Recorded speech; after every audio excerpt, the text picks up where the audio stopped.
Welcome back to the J Money Lakers podcast, where we talk everything Lakers.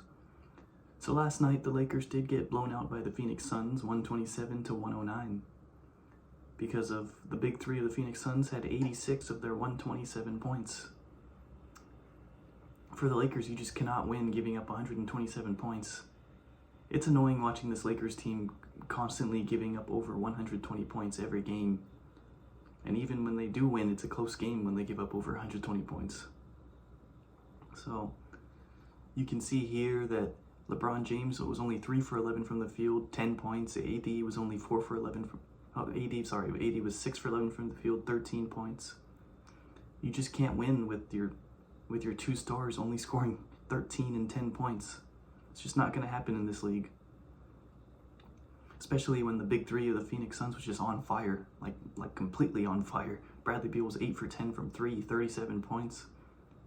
You can't beat a Phoenix Suns team when even Booker was 30, and Booker had 31 points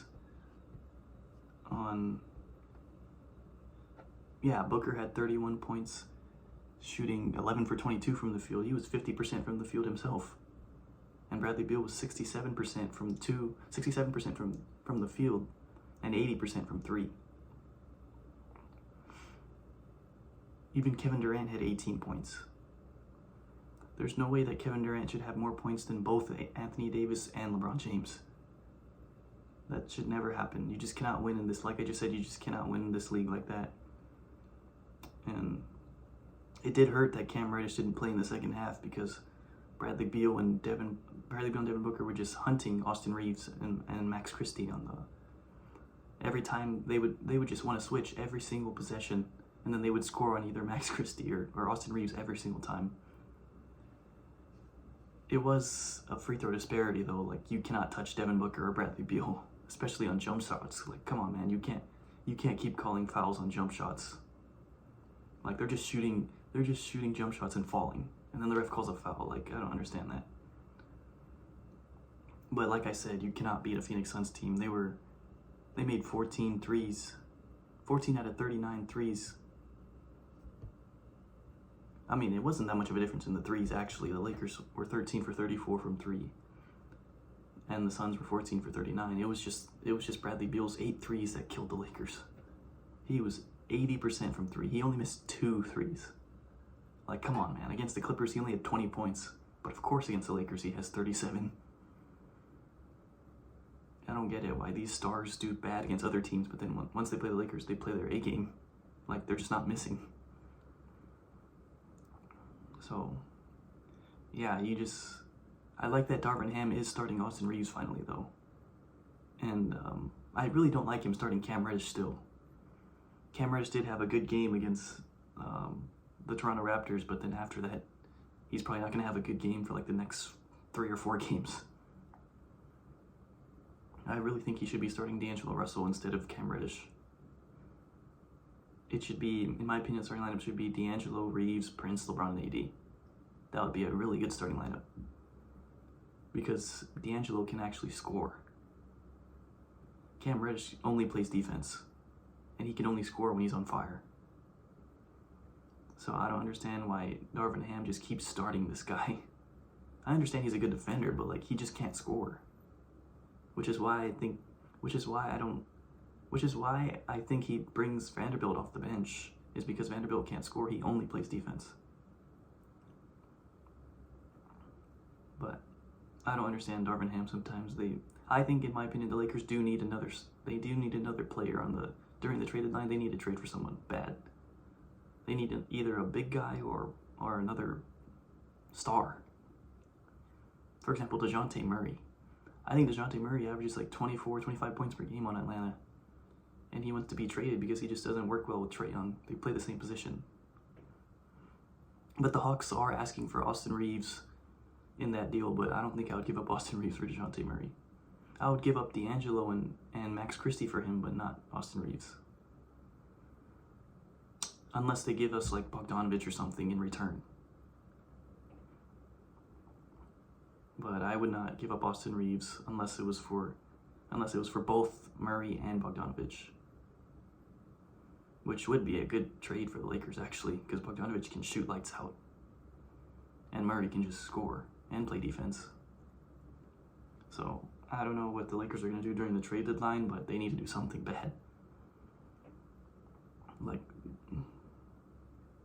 they're so inconsistent from three. They need a three-point shooter really bad. It was supposed to be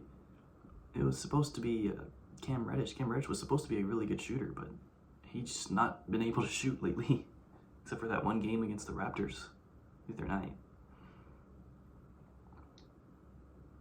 So, yeah, the Lakers, in terms of last night's game, they just can't win when the Suns' big three is scoring 86 of their 127. That should never happen. I mean, what are you supposed to do if Bradley Beal's making 8 out of 10 threes, 80% from 3? Like, nothing you can really do. When a guy's on fire, Like, you can't do anything about that.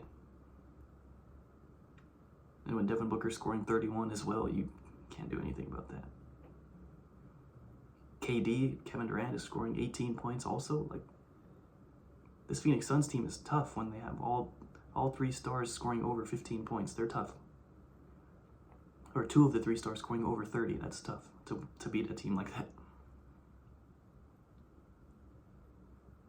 Kevin Durant didn't even score that much and they still won by 18. That just shows how good the Phoenix Suns' big three is. But I don't like that LeBron and AD they were not playing. It just looked like LeBron didn't want to be out there last night. Anthony Davis was fine. He was just getting double teamed every time he touched the ball, which usually happens. But LeBron just looked like he did want to be out there. And I don't like it when LeBron plays like that, because then you might as well just sit out if you're going to play like that. Just rest the game. Like, give the game up if you're going to. I don't know why Darvin Ham still lets him play. Like, just give the game up if LeBron's going to play like that.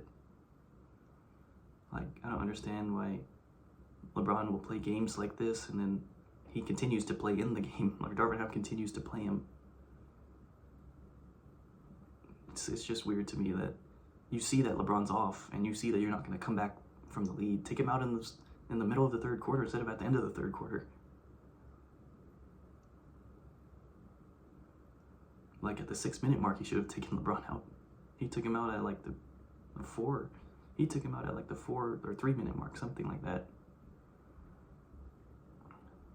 And Anthony Davis played way too much too. Anthony Davis played 31 minutes, and they were losing by what, 30? There's no way he should have been in there.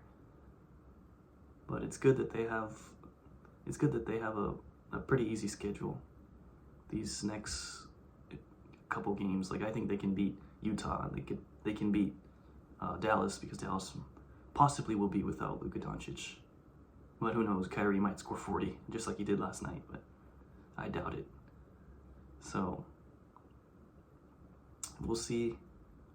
We'll see if the Lakers can come back. Hopefully LeBron and Anthony Davis don't have bad games again tomorrow against Utah.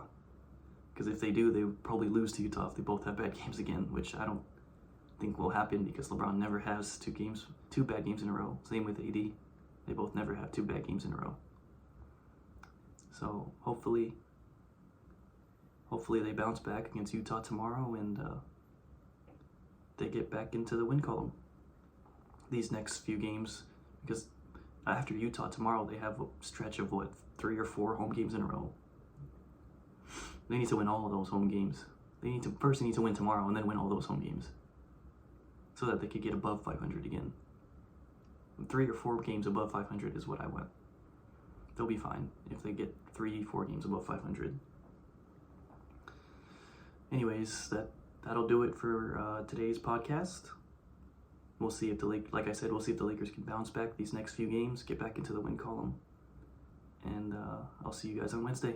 Thank you guys for watching. Hit the like button, subscribe down below, and I'll see you guys on Wednesday.